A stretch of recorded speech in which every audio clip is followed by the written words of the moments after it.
Hi, everybody. I'm Rob Wells. Welcome to the Roy Reed Lecture, 2021 Roy Reed Lecture. I'm joined this evening by Dr. Carrie Benton, the Director of the African and African American Studies Program, co-sponsor of this evening's event. I think this is the first time that journalism and African American Studies have collaborated on an event. Is that right, Dr. Benton?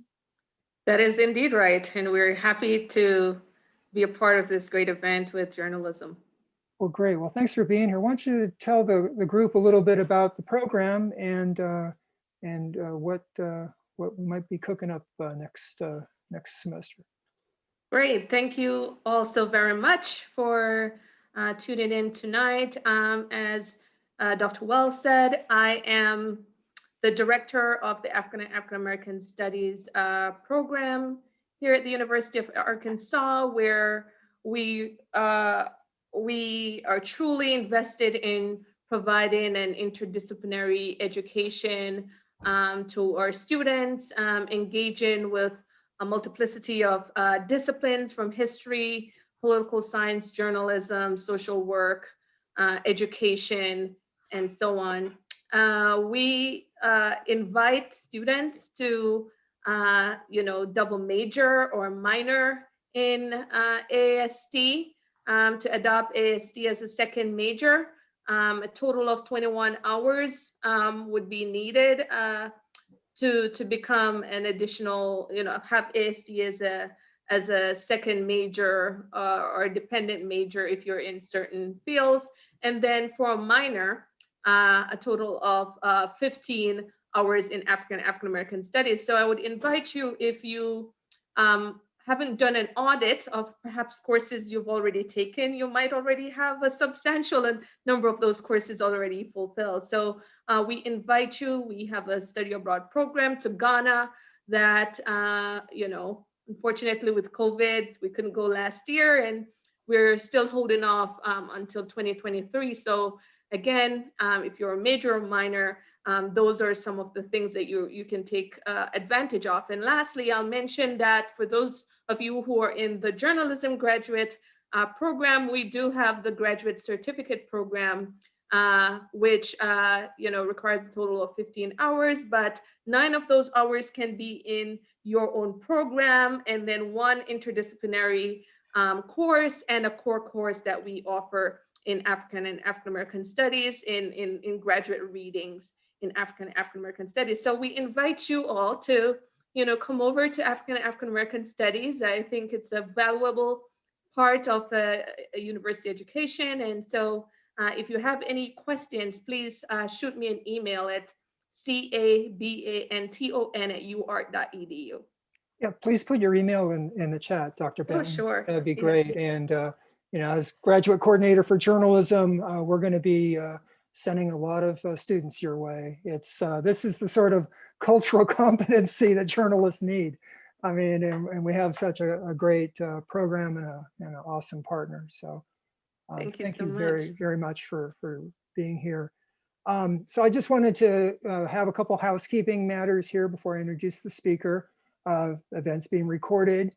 You're all being muted, but we do encourage you to post questions in the chat, and I'll monitor the chat. So I'm just very proud and honored to introduce my friend and my mentor, Dr. Kathy Roberts Forde, as the 2021 Roy Reed Speaker. Dr. Forde is Associate Professor of Journalism and the Associate Dean of Equity and Inclusion at the University of Massachusetts at Amherst. And she has served as chair of the UMass Journalism Department from 2014 to 2017, as the former chair of the AEJMC History Division, and also a past associate editor of American Journalism, which is one of the main journals of journalism history in our field. She holds a master's degree in English and literature from Middlebury College and a PhD in mass communications and media studies from the University of North Carolina at Chapel Hill. Her book, Literary Journalism on Trial, Mason versus New Yorker and the First Amendment, received the Frank Luther Mott KTA Book Award and the AJMC History Division Book Award. So basically a sweep in our field for when you write a book, it's in journalism history, those are the top honors you're going to be getting. Quick aside, I first met Dr. Forde when I was a visiting professor down at the University of South Carolina when I was just starting my career as my new career as a journalism professor. She's been a great ally and a mentor, and is now the editor of my forthcoming book on the University of Massachusetts Press. So just it's been a wonderful professional and great friendship over this time. She's speaking to us tonight, you know, as we in the nation are experiencing this major moment in race relations in our country. You know, as journalists, we're playing this essential role in the portrayal of the Black Lives Matter movement, or the portrayal of what's happening in the courtroom in the trial of Derek Chauvin and the murder of George Floyd. The words and images that we use to report these events, you know, do we call it a riot? Do we call it an uprising? Was it murder? Or was it an officer acting in self-defense? These editorial decisions shape our public perception and shape political response. So Dr. Forde is going to argue that journalists are not neutral actors in these events, and we really need to re-examine this myth of journalistic neutrality. She makes this bold argument in her new book, Journalism and Jim Crow, The Making of White Supremacy in the New South, which is co-authored by Sid Bedingfield of the University of Minnesota. I'll just read a little excerpt here from the book. Forde and Bedingfield write in the introduction that when political historians have taken journalism seriously as an agent of change, they have emphasized the soft power that news media exerts through its contributions to public discourse. And they've often ignored the hard power wielded by journalists. The hard power that journalists have wielded, they've formed alliances with political and industrial and financial leaders who've operated much as leaders themselves. So Dr. Forde's writing about race and race in the South makes her an ideal speaker for the Roy Reid lecture series. I know many students may not know about Roy Reid. He was one of the top New York Times reporters in the 1960s and 1970s. He had this very vivid reporting of the civil rights battles. He was on the scene of the Selma Bloody Sunday March.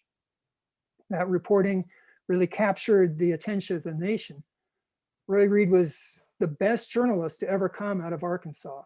And he lived just down the road in a little town called Hogeye. I don't even think you can really call it Hogeye, but call Hogeye a town. It's an intersection basically.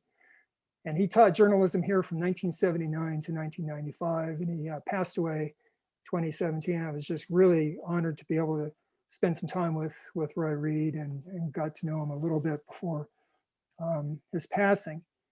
Roy was a straight news journalist, you know, but he knew his work had impact.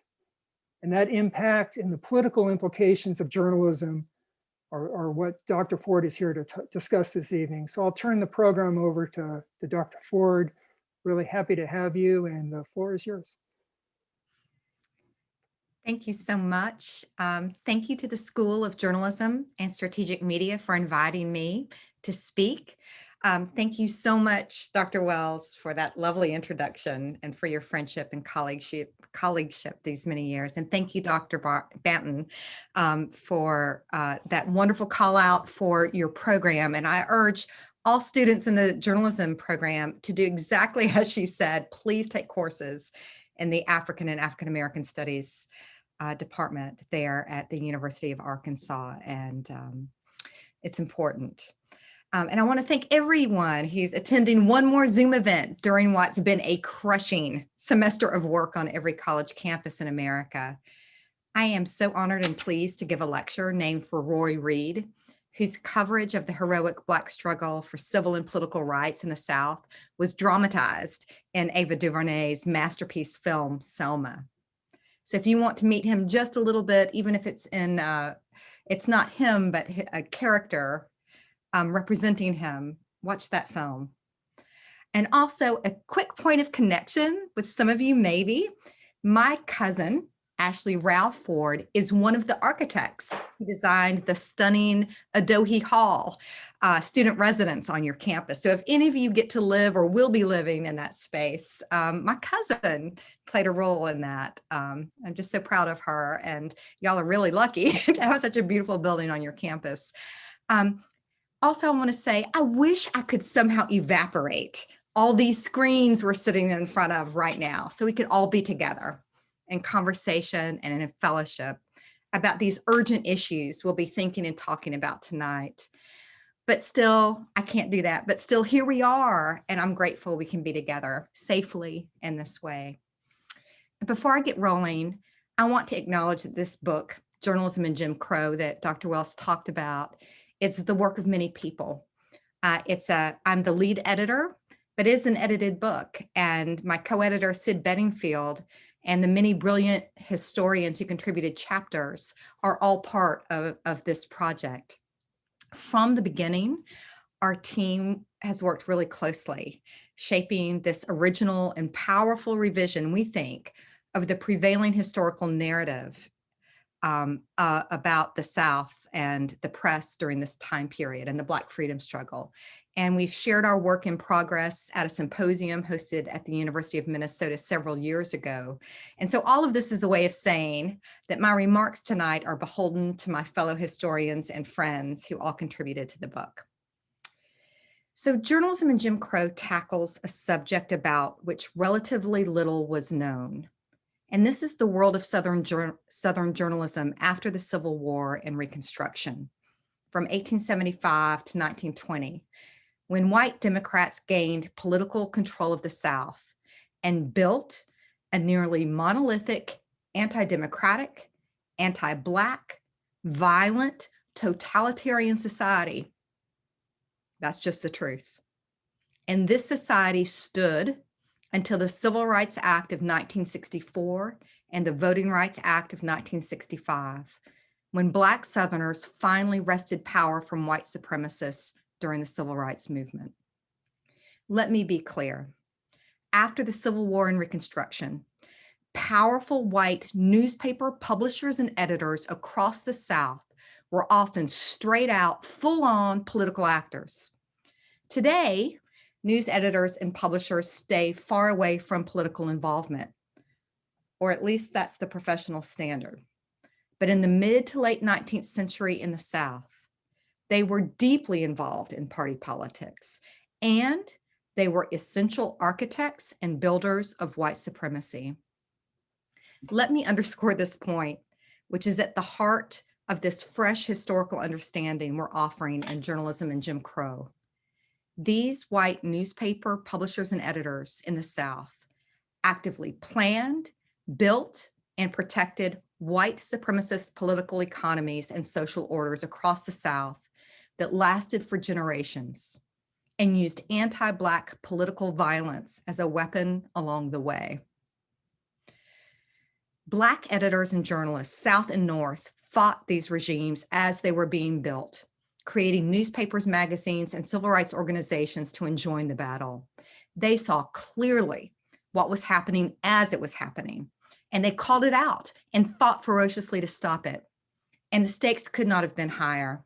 The future of liberal democracy, a truly inclusive and multiracial democracy in the newly restored United States, was on the line. This book of ours documents this pitched battle between two different journalisms: a white journalism dedicated to building an anti-Black, anti-democratic America, and a Black journalism dedicated to building a multiracial, fully democratic new America. The Southern white press and its political and business allies carried the day, effectively killing democracy in the South for nearly a century and crafting a racial hierarchy that inflected modern America and endures in some ways today. We all know, we've all learned to say, we've all come to understand in really painful ways that white supremacy is a built system, that systemic and structural racism continue to exist across American institutions like policing, the criminal justice system, the corporate world, higher education, and importantly for my talk tonight, the news media. American democracy simply cannot work well within a news media system that is overwhelmingly white, which is the reality today. And we can draw a straight line from the history I'm discussing tonight in our present situation. This is an idea I'll return to, but first, some history. So after the Civil War, formerly enslaved persons took their freedom and began building their own communities, rebuilding families that had been torn apart by slavery, engaging in political activity, educating themselves and their children, learning how to participate in the market economy. By any measure, these Black Americans made incredible progress across Reconstruction, and there were millions. And that was that period, just to remind you, Reconstruction of 12 years or so after the Civil War, when the federal government reconstructed the political and social worlds of the South. And of critical importance to Black Americans, both North and South, were the 3 Reconstruction era amendments to the US Constitution. Let me remind you of these. I know you've learned it before, but just a reminder. The 13th Amendment forbade slavery and involuntary servitude, and thus for the very first time introduced the word slavery to the Constitution and dismantled an institution that had been central to the American way of life long before and long after the country's founding. The 14th Amendment granted citizenship to all persons born or naturalized in the United States and promised equal protection under the law, laying waste the US Supreme Court's infamous Dred Scott ruling that Black people in the United States could not be citizens. So the 14th Amendment granted citizenship to formerly enslaved persons and protection under the law. And the 15th Amendment guaranteed the right to vote to all citizens, regardless of race, color, or previous condition of servitude. So the nation's charter had been remade with these amendments to the Constitution to include Black Americans in the collective project of democracy. The destruction of slavery, the granting of citizenship, the promise of equal protection under the law, the guarantee of the right to vote, these constellations of rights enshrined in the Constitution were, as the historian Eric Foner has powerfully argued, a second founding for our country. With these amendments, the United States was born again as a multiracial liberal democracy that incorporated Black American men into the democratic project. Quick parenthesis, we all know women had to wait until the 19th Amendment was ratified in 1920. Only 5 years after the 15th Amendment came into being in 1875, when Reconstruction was still in place in the South, the white power structure of the state of Mississippi, Arkansas's close neighbor, came up with a plan to make that amendment and its promise of voting rights meaningless. It was called the Mississippi Plan, and its architect was the white editor of the Jackson Clarion, Mississippi's leading newspaper and mouthpiece of the Democratic Party, which was back then the party of white supremacy. The Clarion editor's name was Ethelbert Barksdale, and he joined forces with Democratic Party leader James Z. George to decimate the 15th Amendment in Mississippi. Here was their plan: devise and execute a Democratic Party campaign of anti-Black rhetoric and terrorist violence to suppress the Black vote in state elections and replace Republican with Democratic rule and overwhelm Reconstruction in the South.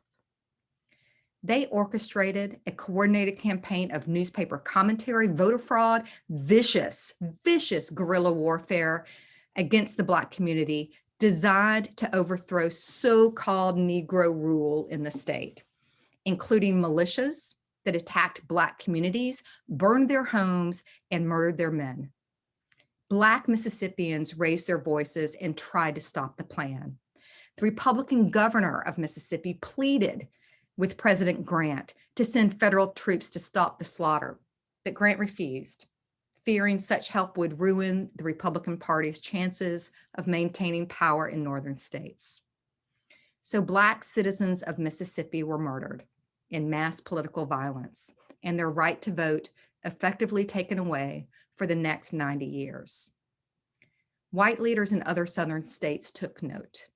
Then the Mississippi Plan worked, and so it spread. The evil and violent and anti-democratic blueprint serving to guide other states in the use of political violence to steal the voting rights of Black Southerners.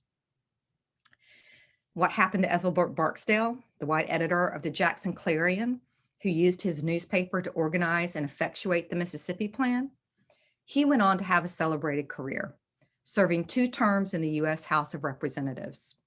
And he paved the way for the 1890 Mississippi Plan, a state constitutional amendment that disfranchised Black men through the infamous literacy test, yet another Mississippi anti-Black, anti-democratic stratagem that spread across the South. It's important to note that the violent 1875 Mississippi Plan helped bring Reconstruction, which served as a powerful federal protection for Black Southerners, to an official end in 1877. It lasted all of 12 years. That's as much as this country could muster for its Black citizens. And the Mississippi Plan served as a powerful message to the white South and the Democratic Party. They could use wanton violence against their Black neighbors to stamp out their constitutional rights, including their political power through the vote, and to build white supremacist political, economic, and social worlds. When Henry W. Grady became managing editor of the Atlanta Constitution in 1880, Reconstruction was over. Federal troops were no longer in the South to protect Black rights, and conditions were ripe for a man of Grady's talents to create a blueprint for the entire South to build white supremacy. In the first chapter of Journalism and Jim Crow, I retell the story of Henry W. Grady, who is still celebrated across Georgia and in Atlanta.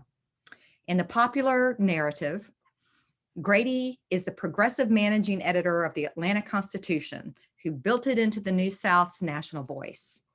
He was the most prominent New South spokesman in the country, who brought industry to the South and saved it from economic ruin. He championed reconciliation between North and South and made the Union whole. He was a booster and builder of the modern city of Atlanta. He was a political kingmaker who led the Atlanta ring of Democratic leaders in a progressive program, and he was merely a mild racist for his era. This popular narrative neglects the anti-democratic and anti-Black purposes to which Grady put his newspaper, voice, and political machine.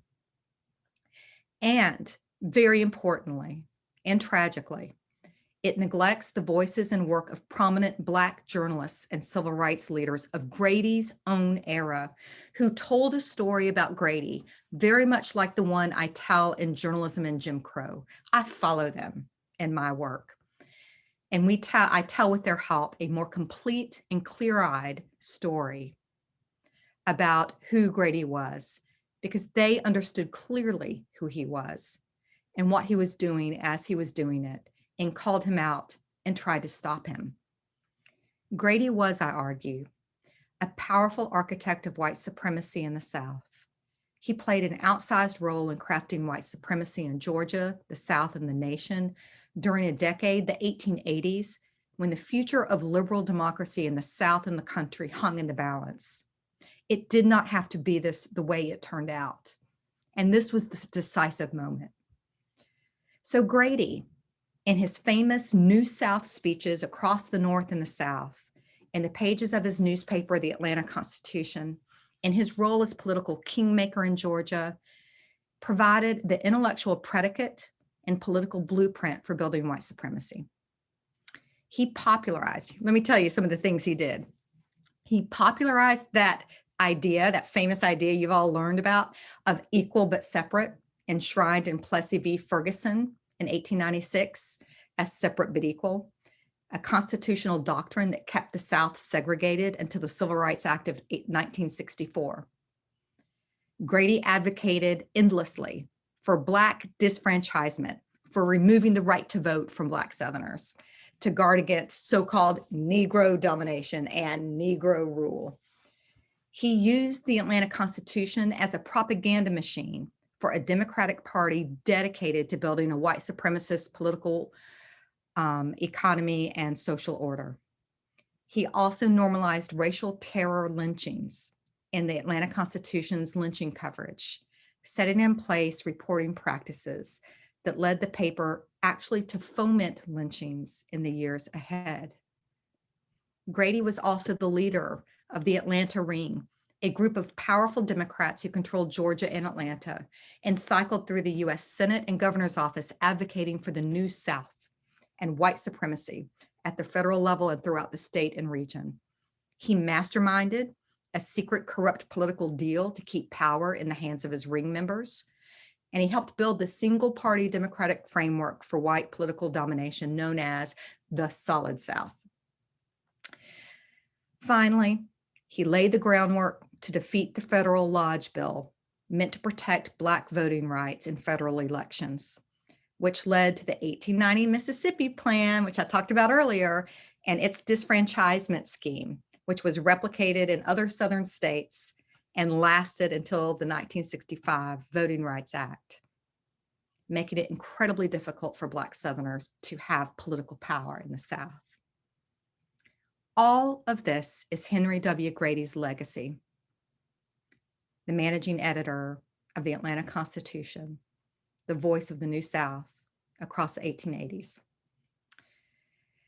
He also, and I'm going to spend a little time on this because it's very important, he also protected the insidious convict leasing system, which used a loophole in the 13th Amendment to criminalize Blackness and convict Black men, women, and children on trumped up charges like vagrancy, and then lease them, not put them in a prison, but lease them as imprisoned people to private industrial concerns where their labor and lives were stolen.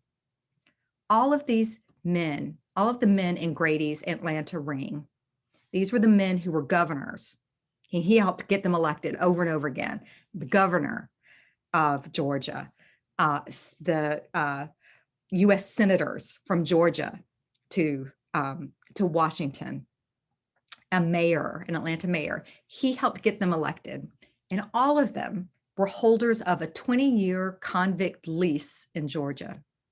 And most of them grew incredibly wealthy by brutalizing the Black men, women, and children who were forced to work in their mines and brick-making businesses, and also forced to live in inhumane conditions. This is an incredible part of the Southern story, and I'm so sorry to share what I'm going to share next with you about how the convict leasing system worked. It is incredibly upsetting and traumatizing, and I'm sorry to share it. I'm going to try to keep it brief. Before and during the 1880s, Grady, Henry W. Grady, went to great lengths in the Atlanta Constitution to cover the convict leasing system, and he was well acquainted with its injustices and brutalities because he covered it over and over again. Nevertheless, he defended it over and over again until his premature death in 1889. Many of the historic buildings and areas of Atlanta were built using the products and wealth and labor of the convict leasing system. At Dade Coal, which Senator Joe Brown owned, overseers worked convicts on something called the task system. So if convicts were not able to produce the day's quota of coal in the mines, and there were huge quotas, they were punished. And the punishments were cruel and sadistic. It was, in fact, an organized system of torture. Prisoners were secured by the legs and waist to one pole with their hands tied to another pole about 6 feet away. So they were bent at the waist with their backs exposed for flogging with a wide leather whip, which was often dragged first through wet sand so as to take off the skin. This style of whipping was called bucking. Other punishments included the water cure, a form of torture rather like waterboarding, the sweat box, in which a prisoner was locked in a narrow box and left in the sun to bake, and the blind mule. Carrie Massey, a Black teenage girl, endured this torture for 6 hours. Her wrists were tied with rope. She was hoisted by a pole, and pulled up over a ceiling beam until her toes just grazed the ground. She was also sexually assaulted, and she bore a child in the camp. James English, Atlanta's mayor and then police commissioner, worked convicts at his Chattahoochee Brick Company on the task system.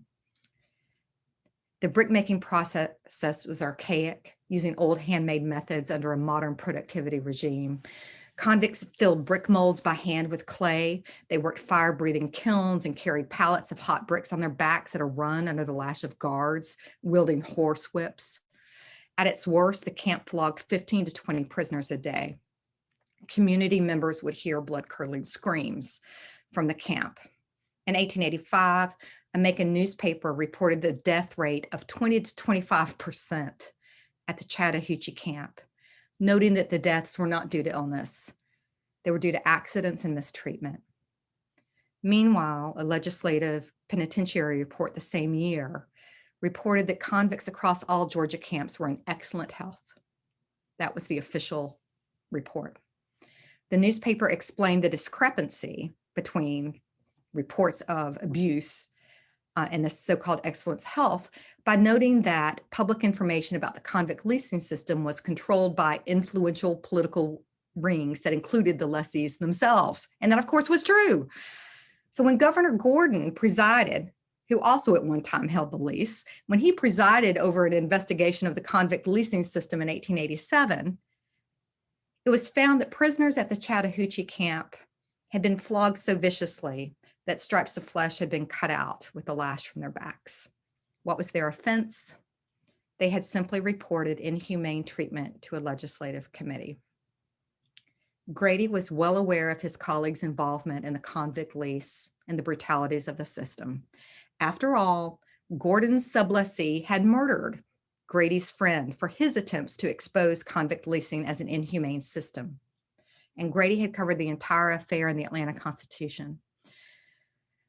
But Grady's knowledge far exceeded his friend's legislative report and other matters. As a reporter, Grady had developed granular knowledge of government in Georgia and Atlanta and the convict leasing system. The Constitution reported on state government affairs, including the annual Penitentiary Keepers Report, as well as multiple state investigations of convict abuse.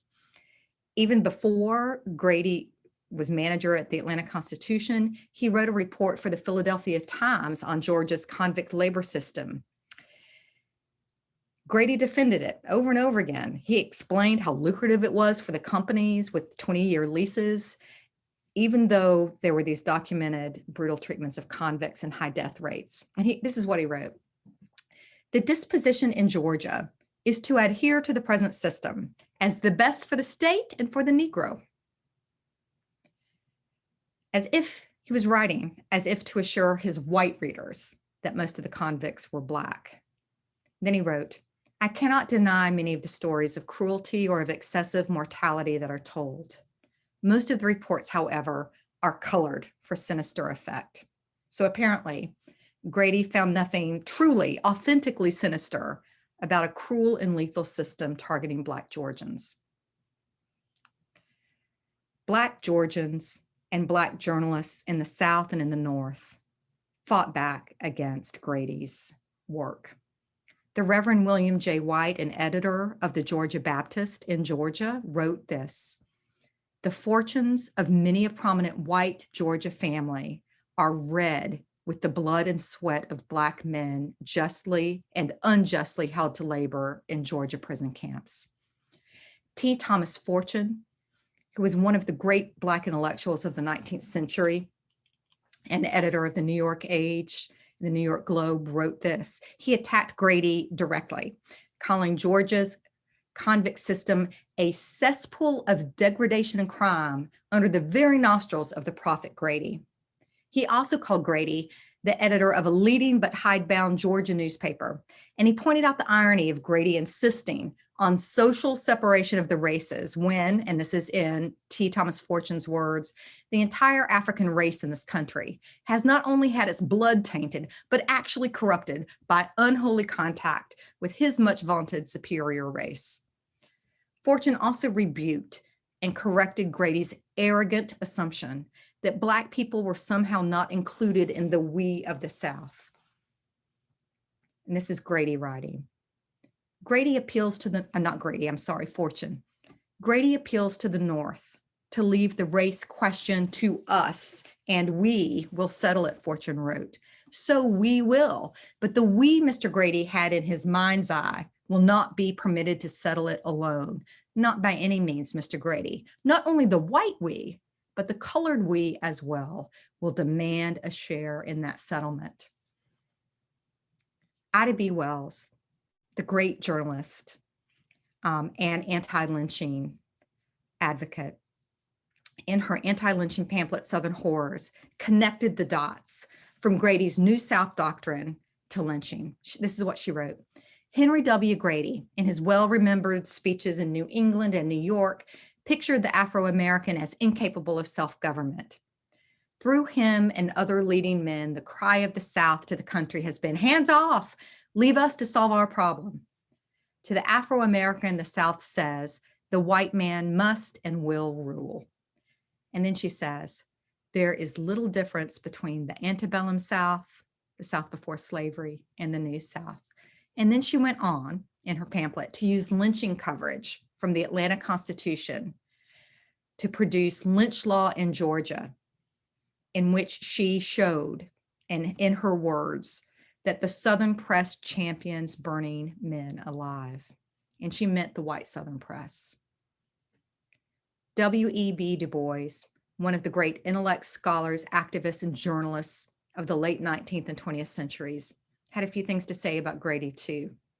He called Grady's New South a phantasmagoria of 5,000 lynchings, jails bursting with Black prisoners incarcerated on trivial and trumped up charges, and caste staring from every train and streetcar. He also said that Grady's New South was simply an armed camp for intimidating Black folk. This is what Black journalists and leaders of Grady's own day said about him. And this was the world Grady helped to build, using the soft power of newspaper narratives and the hard power of commercial news institutions, enthralled to and entrenched in a white supremacist industrial capitalism working hand in glove with the Democratic Party, absolutely dedicated to racial caste. And it was a world built across the South, almost always with powerful white newspaper editors leading the way. And it was a world many, if not most, powerful white newspaper leaders continued to defend and protect until Black Southerners dismantled a great deal of it during the Civil Rights Movement and took their liberty and made America a more democratic and multiracial country. Today in Atlanta, Henry W. Grady is celebrated all over the public landscape. Grady Hospital in Atlanta bears his name. A high school bears his name, although it's changing it. Most stunning of all, in 2021, the College of Journalism and Communication at the University of Georgia bears his name, a College of Journalism. Tonight, I've talked with you about journalism, democracy, and race during a tragic, consequential period in our nation's past. I hope it will help you think in new ways about two important concerns: the complicated relationship between journalism and power in American democracy, and the systems and structures of white supremacy in American life. While these subjects may appear to have little to do with one another, they are historically intertwined. The unpleasant truth is that journalism in America has often not been devoted to democratic values. Another unpleasant truth is that many legacy American newspapers and news outlets have much to atone for and much work to do to make their news content and workplaces truly multiracial and diverse. Most newsrooms in the United States continue to be predominantly white. And as the Black journalist Wesley Lowery pointed out in a widely discussed New York Times op-ed published at the height of the summer 2020 protests, this largely white press has allowed what it considers objective truth to be decided almost exclusively by white reporters and their mostly white bosses. Such journalism has often ignored or misrepresented Black communities, issues, and perspectives. It has also often fallen prey to the perils of mistaking objectivity for neutrality, with editors making coverage decisions they believe will appear fair to some imagined white reader. When a public official or figure trots out racist rhetoric or supports a public policy that disadvantages people of color, call it racist, Lowry suggests. He also says that when a police officer shoots someone, avoid newspeak like officer-involved shooting. Lowry also says, hire Black journalists and other journalists of color and give them positions of power in the newsroom. To his suggestions, I would simply add, news leaders and journalists should learn about the history of white supremacy in American journalism and pull it out by the roots. I want to thank you all for listening, and I look forward to answering your questions. Dr. Forde, that was just an incredibly powerful lecture, and we're just so grateful for your perspective. It's sobering and it's shocking what you come up with, and I think that detail, as uncomfortable as it was completely necessary to really give a foundation to your argument here. I want to encourage the audience to add questions in the chat. I'll be monitoring it. My data journalism students read a couple of your articles and have a number of questions here, and I'm going to get to them. I just wanted to kick off the first question as a historian, to try to talk about the one of the central challenges that we face is, try not to impose our values from this era, in 2021 on the conduct of an earlier era. Can you just walk us through how you address that problem? Yeah, so it's a really interesting, I don't see, I'm not coming up, is that? Oh, you're coming through. Oh, I am, okay. Yeah. Great. So hi, everybody again. It's a really important question. So historians learn and learn as we're trained to take the past as it is and to avoid being presentist. So it's really important that we not impose values of the present on the past. But so I've heard from a lot of people who think that's exactly what I'm doing in the revision of history that I'm undertaking with my colleagues in journalism and Jim Crow. And what I say to those who make that argument is, no, we're not. What we're doing is we're removing the white frame that has been used to interpret the past. And in fact, if you look and listen to Black journalists of Henry Grady's era, they all, many of them, and all the ones that I quoted in my speech today and that we feature in our book, they called Henry Grady out over and over and over again. So why are their voices less reasonable and less of a telling of a historical truth than the white frame, than white people of his era and the white frame? They understood him to be a white supremacist. They understood what he was doing, and they called him out for it. And I think they were right. Dr. Benton, I know you had a couple questions that you wanted to ask as well. Please go ahead. Great. Thank you so much, Dr. Forde, for that fascinating presentation. It reminded me of something that, as a historian, you're probably already familiar with, but I recall back in Hillary Clinton's campaign at a CNN town hall, she was asked what people thought was a softball question about who's your favorite president, and she answered Abraham Lincoln, and she said that, Lincoln was willing to reconcile and forgive, and I don't know what our country might have been like had he not been murdered, but I bet it might have been a little less rancorous and a little more forgiving and tolerant. That might possibly have brought people back together more quickly, and she said, but instead, we had Reconstruction. We had the reinstigation of segregation and Jim Crow, when we had people in the South feeling totally discouraged and defiant. So I really do believe he could have, been put us on a different path. And her comments revived this very long-standing, now discredited idea about Reconstruction.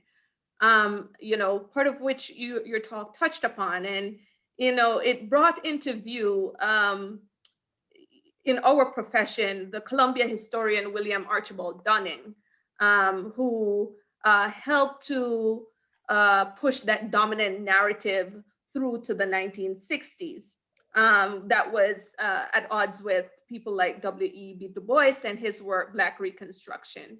And so scholars like Eric Foner has argued in his own work on Reconstruction that the traditional or Dunning school of Reconstruction was not just an interpretation of history, it was part of the edifice of Jim Crow, right? It was an explanation for and justification of taking the right to vote away from Black people on the grounds that they completely abused it during Reconstruction, and it was a justification for the white South resisting outside efforts in changing race relations because of the worry of having another Reconstruction, right? So all the alleged horrors of Reconstruction that helped to freeze the minds of the white South in resistance to any change whatsoever, Dunning was a part of, as a historian and as an academic, we have a lot to answer for helping to propagate that kind of racist system. And in listening to your work, it seems like for journalists, probably Grady is the Dunning of journalists, would you say? I love that analogy. I love it so much. Yeah. So yeah, I think it's so important that you point out that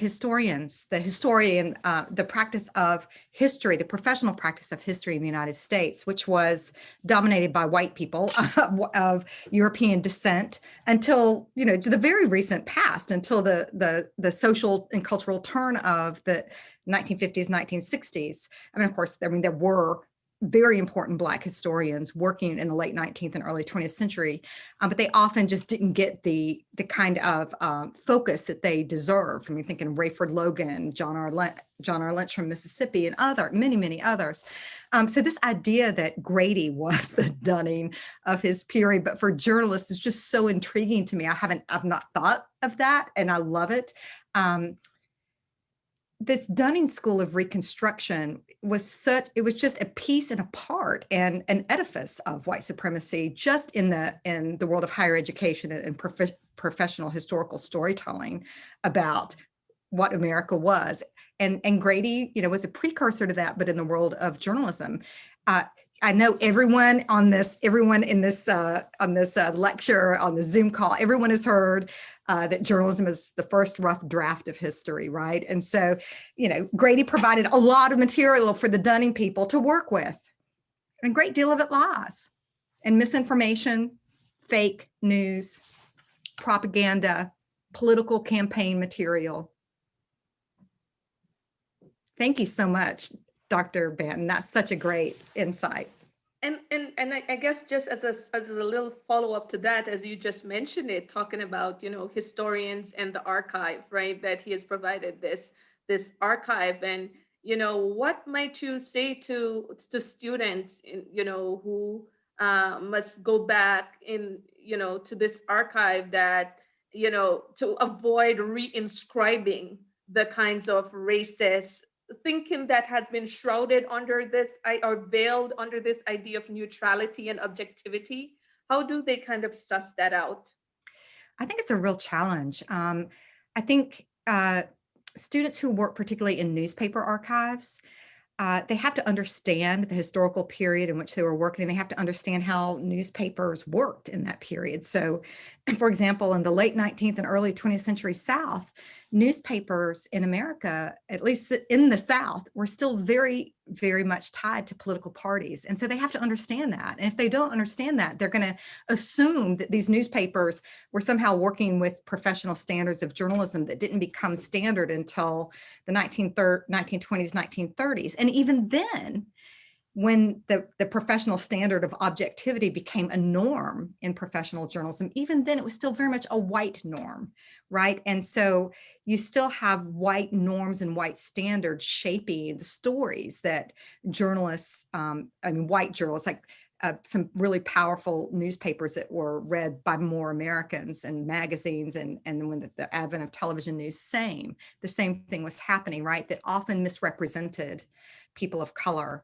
And paid very little attention to their issues, and really quite frequently presented misrepresented and criminally, in my view, misrepresented people of color, and particularly Black people, as criminals. And so I think when students do work in the archives and in newspapers, they have to understand the nature of those newspapers. They have to really understand who, if there was a political party attached, and then they've got to look, in doing our research for this book, we looked at newspaper content, but we read tons of literature, all as like 360-degree literature and primary sources all the way around that newspaper. So we looked in political reports and legislative reports. We looked in Justice Department investigations. We looked in court cases. We looked in the personal papers of political actors. We looked at political party campaign books that spelled out these stratagems, just spelled it out. And then of course, we read a lot of written by Black journalists and leaders who documented this. Thank you, that was a great question. Yeah, excellent question. There was another faculty member here, Dr. Lucy Brown, asked a question just a little bit more broadly about the distinction between neutrality and objectivity in journalism, and how your research kind of illuminates that. Maybe you could address that there's distinction between the two. Yeah, it's such a tricky one, and such a tricky one. So the intellectual historian Thomas Haskell wrote this famous book that I'm sure you know about, a doctor, which is that objectivity is not neutrality. Right? That being objectivity is a method. It's a way of, when scientists do it, when historians do it, when journalists do it, that ideally it's a method. It's not the same thing as being neutral. That in fact, even scientists really should not be neutral because the work of science, the work of journalists, the work of historians, the work we do, if it matters at all, if it contributes in any way to public understanding, which then might inform public policy, might inform human action, and affect people's lives. If we're neutral, that means we don't have a moral valence. And that's never okay in life. We have to have a moral valence. And I'm not talking from any position, any political ideological position or a religious position. I'm talking about caring about certain human values, human rights, civil rights, political rights. That's what I'm talking about. I don't think journalism standards, I don't think even the standard of objectivity has been sufficiently committed to, or that journalism as a profession has done enough soul searching and digging into what it means to serve democratic values. I just don't think it has. I think journalism should serve, in this country anyway, should serve democratic values. And democratic values are not just about making the comfortable uncomfortable. It's not just about providing information. It's about serving the goals of justice, in my view. I don't think we have a democracy unless we also have justice for everyone under the law, equal protection. And I don't think journalism has always thought about what its professional norms can be in terms of serving democracy. I think it's tricky. I think it's hard, but I think these are conversations we need to have. Obviously we still have very little diversity in our newsrooms. Why is that? It's because people in power haven't been willing to make a commitment to something different, to a different vision, and to a vision of multiracial democracy. That's why. Yeah, I mean, this, the literature on objectivity just does not address human rights, civil rights, democracy at all. I mean, we go through, Shudson's analysis and so forth in our class, and none of that is in there. Have a question from a participant, Ella Marshall here. Said the presentation was fantastic. I agree 100%. And she says, thank you, Dr. Forde. Has the University of Georgia or the community around it taken steps to try to change the journalism school's name? And especially after the Black Lives Matter movement occurred, where the collegiate institutions were under fire for their internalized racism. Ella, that's a really good question, and thank you for asking it.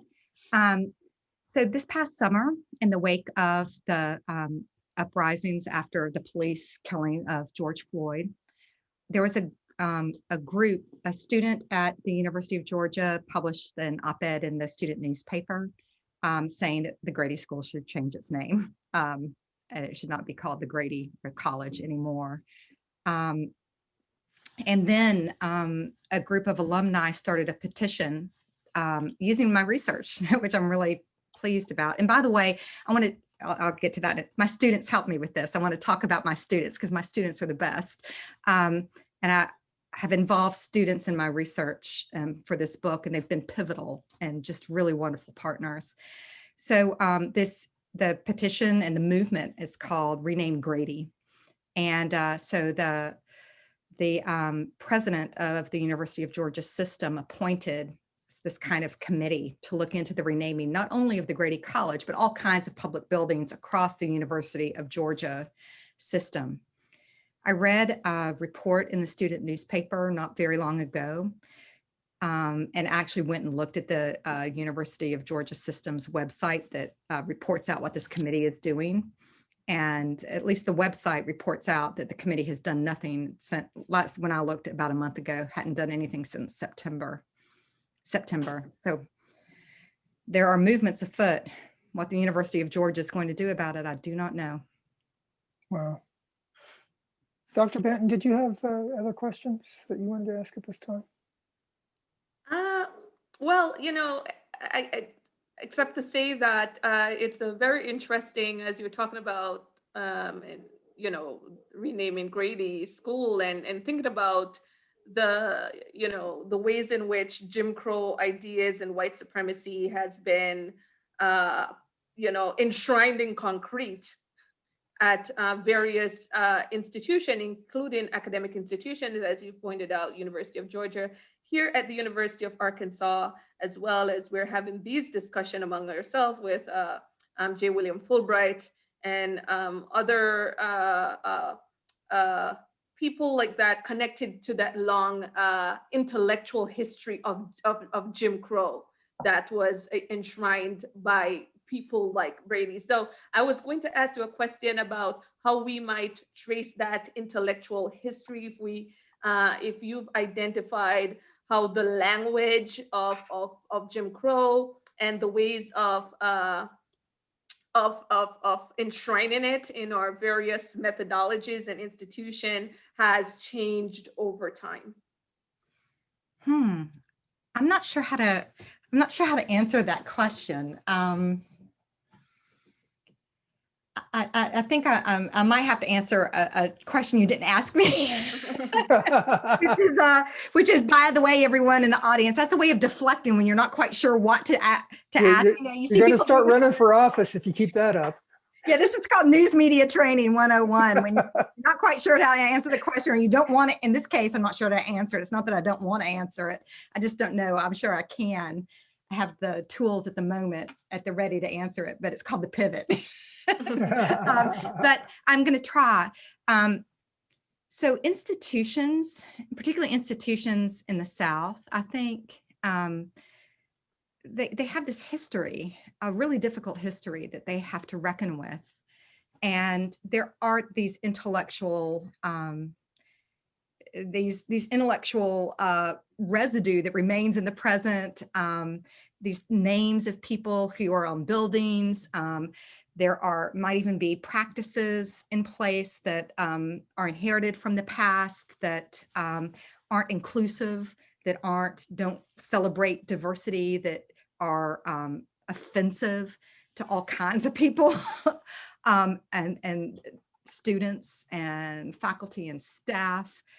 In my work, and I've heard from a number of people who have been working in activism in Georgia, of folks who resist it and they don't want Grady's name removed because they say, well, he did all these great things, so his name shouldn't be removed for these other things.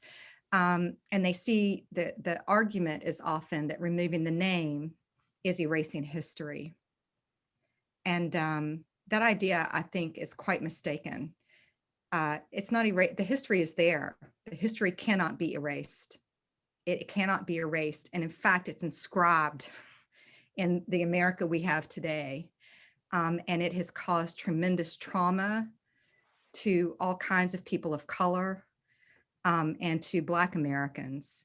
And I think that it's the responsibility of all of us, including higher ed institutions all over the country, to reckon with it. And, removing a name from a public place, removing a statue is not erasing history. In many instances, those statues across the South memorializing the Confederacy, or those statues memorializing white supremacists of the 19th century, they were put there to send a message. They were sent there to build a certain kind of community. And it's not a community I'm comfortable with, and doubt, it's not a way of life that is democratic or multiracial or inclusive or fair or just. So I don't think I answered fully your question about how we tease out and trace those intellectual threads, other than we have to be historians, and we have to do the work at our own institutions, telling the histories of our own institutions. That's hard.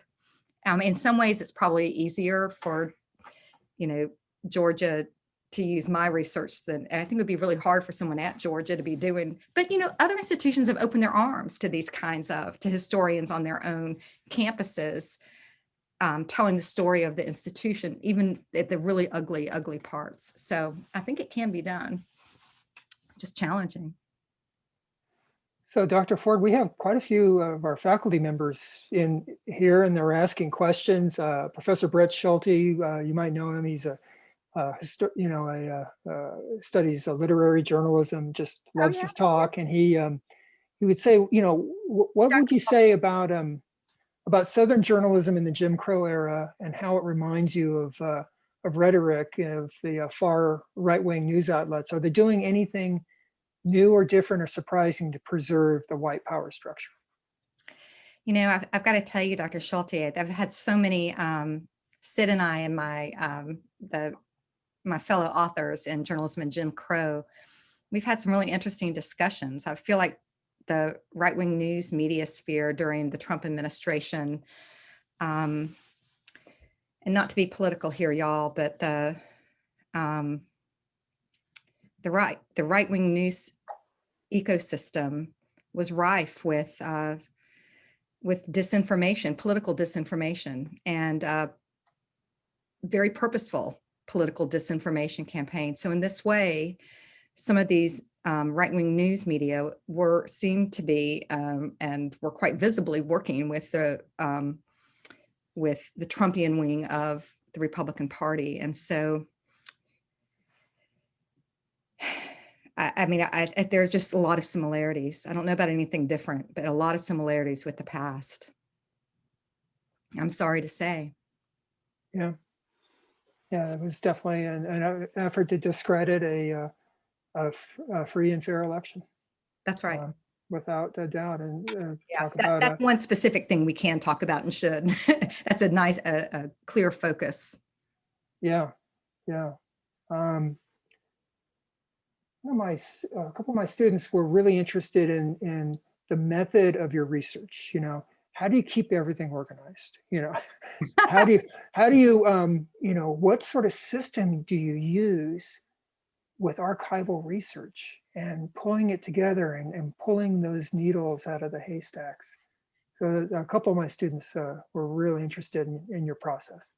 Well, Dr. Wells and Dr. Banton and many others on this it could answer that just as well as I can. And I'm sure we all have really different systems. We should have a meeting. I would love to have a meeting of minds where that's all we come and talk about is like our own like crazy, wacky, quirky systems of maintaining all of the copious, voluminous materials we find, because it's hard. Sign me up. I'll be there. Dr. Banton, I hope you're invited. I hope you come and teach me something. And Dr. Schulte and everybody else out there who's done this. So anytime I'm in an archive, and by an archive, I mean in working in someone's personal papers or in scrapbook collections, or I'm in a library somewhere working in a special collections, that's a very particular kind of work. And I take copious, incredibly careful notes. And at the same time, I get copies of any document and collate it along with my notes. And then I pull it all together in files and save it all very, very carefully. So, and then save it in multiple locations in case there's some kind of technological disaster. So that's one thing. That's just working in archives and holding that material together. Then when I work in newspaper materials, which I might be working in an actual archive, right, in a library setting. I might be working in a digital archive. I might be working on microfilm. I make copies of things that I find important. And then I also take very careful, copious notes. So then and then I have, I keep copies of when I work in microfilm. So for example, for one of the studies I did in this book, I worked in thousands of documents in the Justice Department peonage files from the early 20th century, thousands of documents. And so I saved it all. I took images of it all and saved it all. And then I took notes on everything that mattered. And then from those notes, I just have multiple, so I have Excel documents, I have multiple Word documents where I'm distilling notes and taking notes. And then when I begin organizing all the material, it's just this, I wish I could tell you that there is some kind of, logical, clear, process or guidelines or, method, but so much of it is taking notes, kind of like coding and qualitative research for anyone who's learned that. But you just know where all the material is and all the themes, and then you begin putting it in buckets. And anytime I'm putting it in different buckets of information and different stories that I think are important, or pieces of the historical narrative that I know are important, I then begin dividing it into different things. But at the same time, I'm always keeping track of where everything is from and keeping the notes, because we have to be true to our sources. We have to always be able to document our sources. I'm sorry, y'all, that was a really boring answer. No, that's a great thing. I just can't help myself. Massive files. I can't help myself because I love doing archival research. I love doing historical research. And my 3 tips: 1, go out and buy a fresh external hard drive. Go out, just buy a brand new one, and that's just going to be your project. And get a multi-terabyte drive. Yes. Second one, put Cam Scanner onto your phone. Yep, I use Scanner on my phone too. Cam Scanner, and get a little tripod with a iPhone holder, so you can go and make multiple copies of your stuff. And then what I do is when I'm writing, I try to write it as I would imagine it in the final product. I'm trying to write my notes in ways that could be served for the final product. So that was an Ira Chenoy tip, who's a great historian at University. That's great. I'm going to take that one because I'm not sure I do that very well. Yeah, Ira's too much. We've gone over our 1 hour here, and we've covered a lot of territory. I just want to see if is there anything else that Dr. Benton wanted to ask at this point?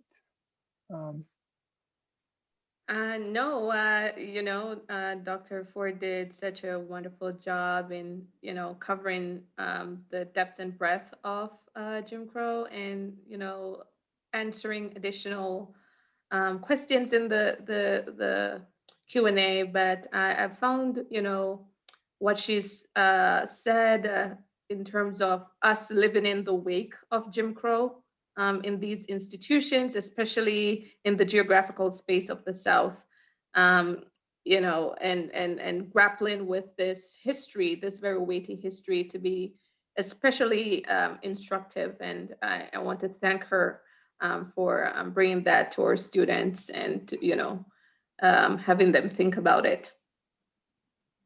Thank Well, you. thank you very much for co-sponsoring and getting the word out with your group. Dr. Forde, if we were in person, I would be able to hand you a little token of our appreciation here, but I went down to Dixon Street bookstores today, which always has what I want, and they have 2 Roy Reed books, brand new. We have the Looking Back at the Arkansas Gazette, which is a fine piece, and then his memoir about being at the New York Times, Beware of Limbo Dancers. And so these are going to be coming to you. That's exciting. And yeah, they're really great. I put a sheet in the chat for everybody to begin to explore, a jumping off point to explore the work of Roy Reed and Dr. Kathy Roberts Forde. And that link is in the chat, so please go ahead and grab it. But thank you very much again for taking time and presenting this incredibly informative lecture. We're really grateful. I want to thank all of y'all for being here. It's just been a complete pleasure. And all you students, college is just such an opportunity and an enriching part of life. I'm sorry that part of yours has been taken over by COVID, but I think we're coming out of it, and y'all have some great professors here. Y'all are really lucky. Yeah, we got a good school. I'm proud of it. So thanks again. We're going to have a recording of this up on our website. It's also going to be distributed to University of Massachusetts Amherst, and I think we're going to try to get it on our campus TV station. So Wow. it'll be, this is important. So anyway, thank you all for joining us. Really appreciate it. And Dr. Forde, good night. Bye, y'all. Good night, everybody.